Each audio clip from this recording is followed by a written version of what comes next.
Hello दोस्तों, finally हम AC fundamental के पार्ट 11 पे आ चुके हैं और पार्ट 11 के अंतर्गत हम समझेंगे एसी सीरीज सर्किट के अंतर्गत आरएलसी सीरीज सर्किट।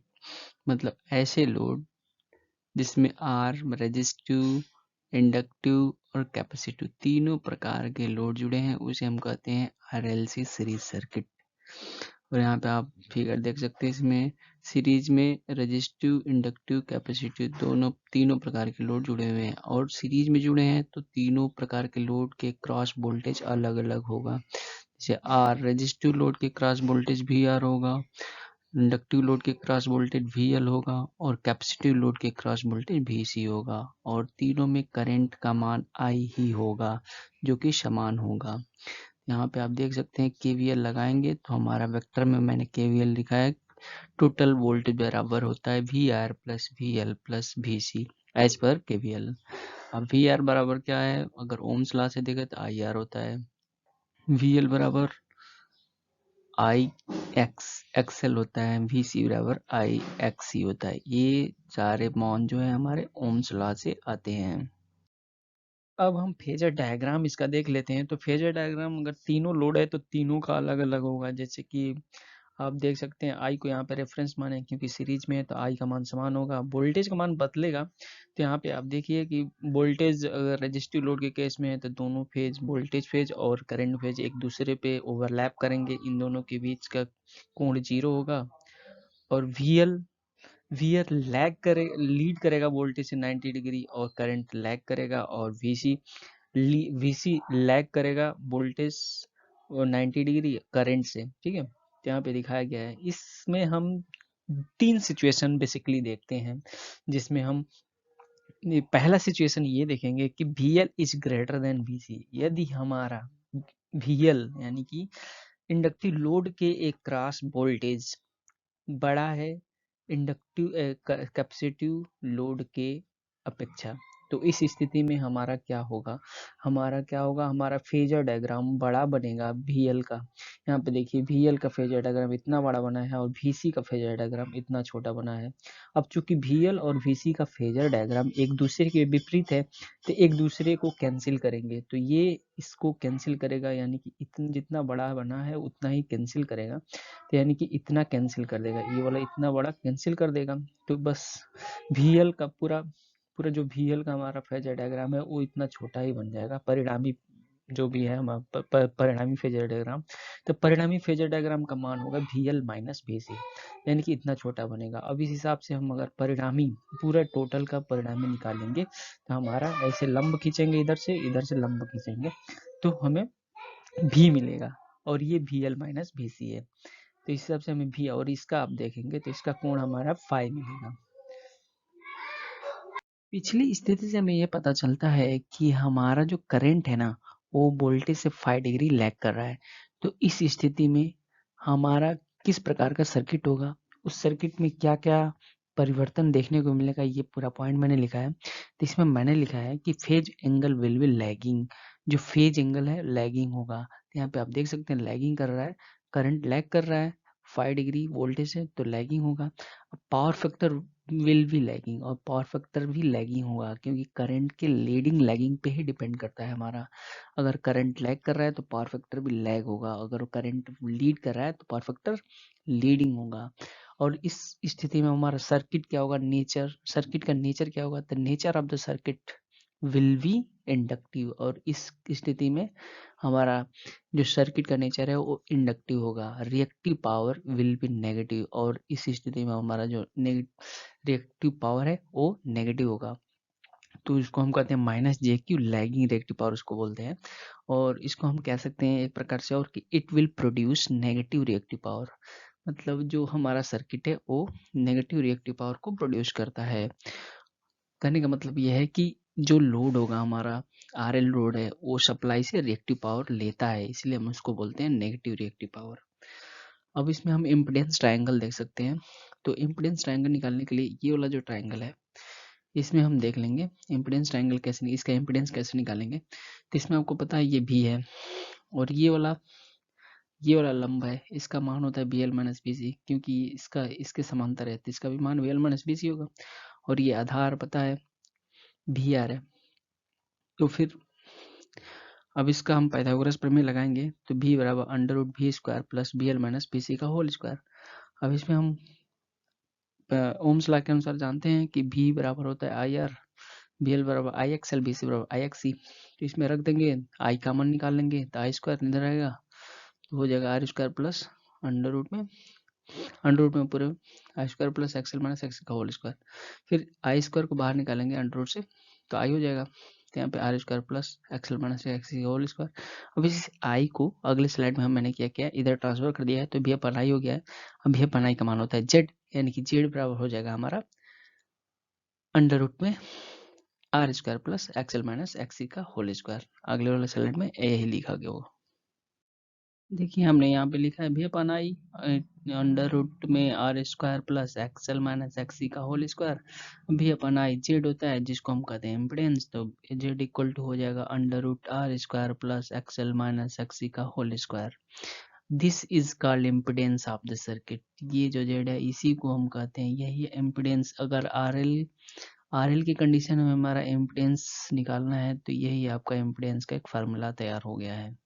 इसमें आप सारे मान्स रख के आप इम्पिडेंस आराम से निकाल सकते हैं। अब देखते हैं इम्पिडेंस ट्रायंगल क्या होता है। तो इम्पिडेंस ट्रायंगल आपको पता है कि भी बराबर यहाँ पे करंट जो है हमारा करंट में आता है भी, और लंब में हमारा B L minus B C आएगा, तो यानी कि एक्सएल माइनस एक्स सी आएगा।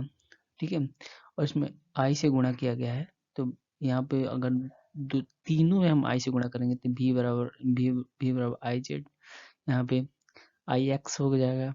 ठीक है, और यहाँ पे आई आर हो जाएगा। अब इसके बाद से आपको मिलेगा क्या, जेड करंट में, फिर एक्स, फिर आर मिलेगा। एक्स बराबर क्या होता है, ये टोटल है। एक्स बराबर होता है एक्सएल माइनस एक्सी, जो कि नॉट रिएक्टिव है।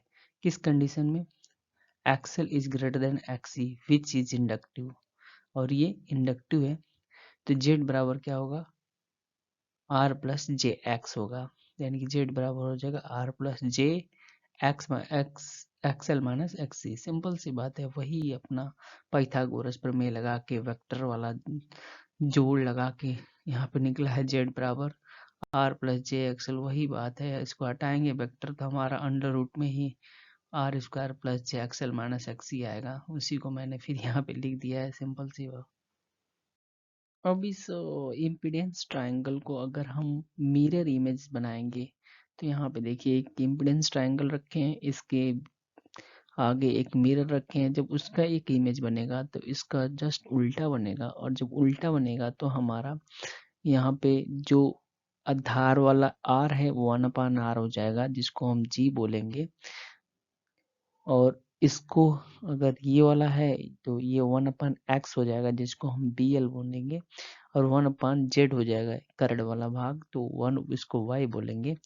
तो इस स्थिति में हमें क्या मिलेगा, ये मिलेगा, इसको हम कहते हैं, इस वाले ट्रायंगल को, इसको तो हम कहते हैं इम्पीडेंस ट्रायंगल, और ये वाला ट्रायंगल होता है एडमिटेंस ट्रायंगल। ठीक है, तो इस एडमिटेंस ट्रायंगल से अगर हमें cos फाई निकालना है, पावर फैक्टर निकालना है, तो हमारा हो जाएगा g/y, यानी कि आधार बट्टे करंट g/y। ठीक है, अब हम देख लेते हैं पावर ट्रायंगल क्या होता है। तो आपको पता है पहले से कि आरएल सीरीज सर्किट में हमारा 5 डिग्री लैग करता है करंट, तो यहाँ पे 5 डिग्री लैग कराया गया है। फिर इससे एक लंब खींचेंगे, यहाँ पे देखिए लंब खींचा गया है। लंब खींचने पे हमें लंब मिलेगा भी आई साइन फाई, और आधार पे हमें मिल जाएगा भी आई कॉस फाई, और करंट पे हमें मिल जाएगा भी आई। तो भी आई कॉस फाई को हम बोलते हैं एक्टिव पावर, भी आई साइन फाई को हम बोलते हैं रिएक्टिव पावर, जिसको Q से प्रदर्शित करते हैं, और एक्टिव पावर को P से प्रदर्शित करते हैं। और करंट वाले भाग पे भी आई को हम अपरेंट पावर बोलते हैं, जिसको हम S से प्रदर्शित करते हैं।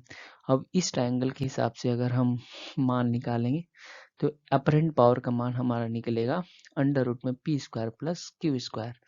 अगर इस स्थिति में हम cos फाई निकालना चाहें तो हमारा निकलेगा cos फाई बराबर पी अपान एस के आधार बट्टे आधार में एक्टिव पावर है, जिसको हम ट्रू पावर भी बोलते हैं।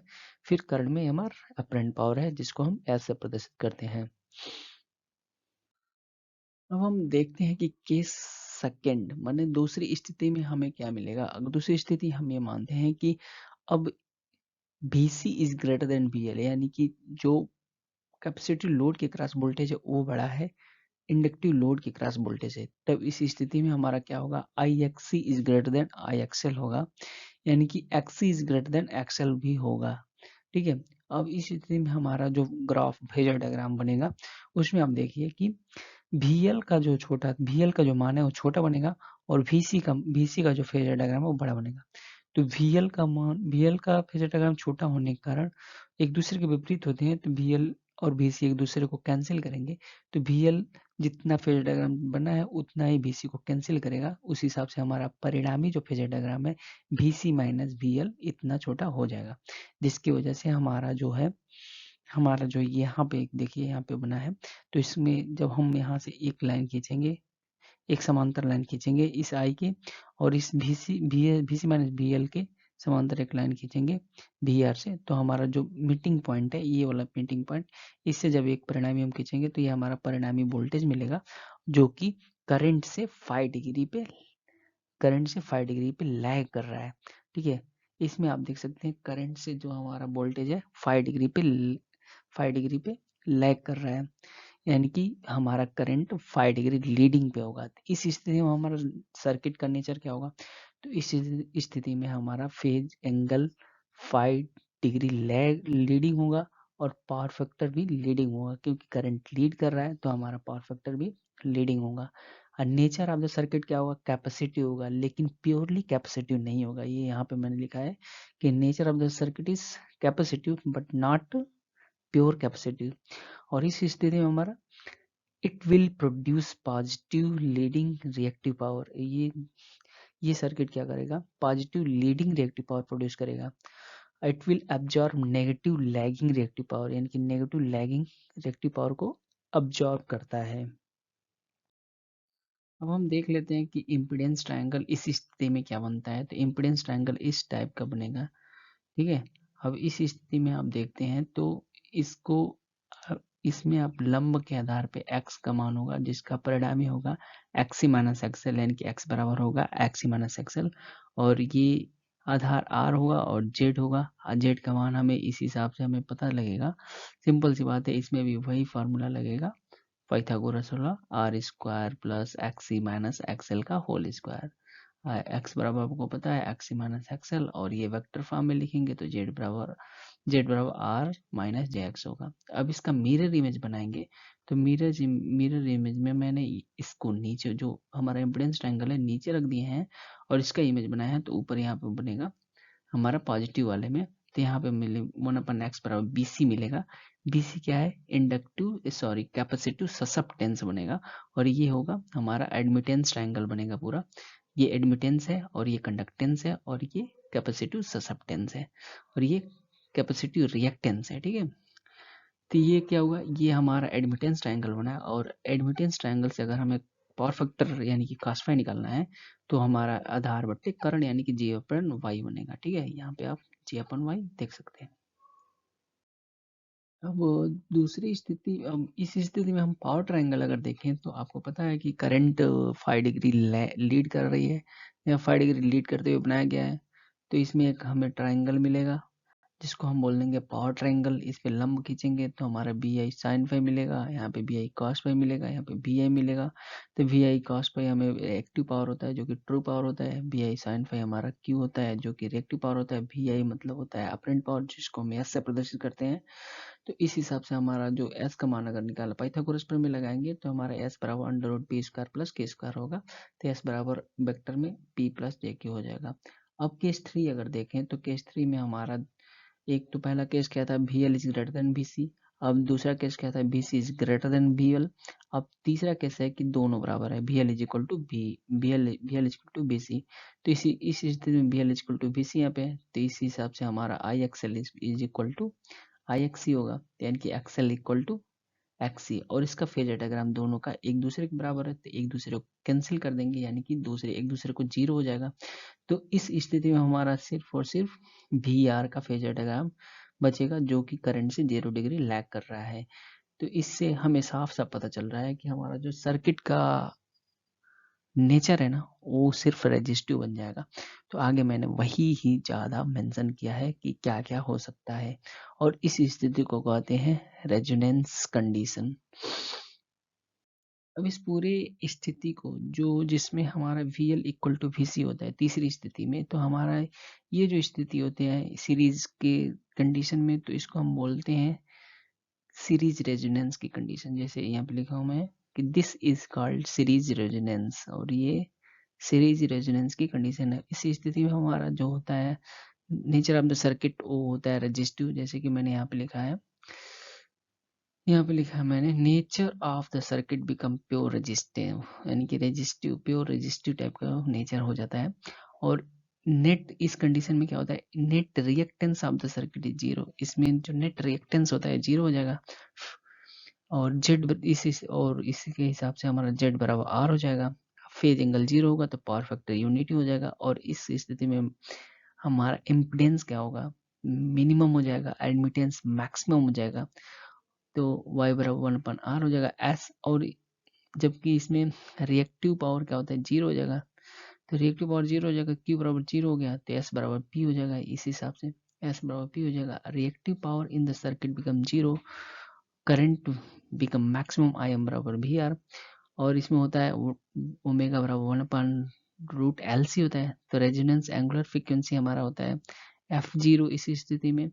तो हमारा f0 यहाँ पे ओमेगा का मान क्या है, 2πf0, तो यानी कि इसको हम ट्रांसफर करेंगे इधर, तो f0 का मान हो जाएगा 1/2π√LC।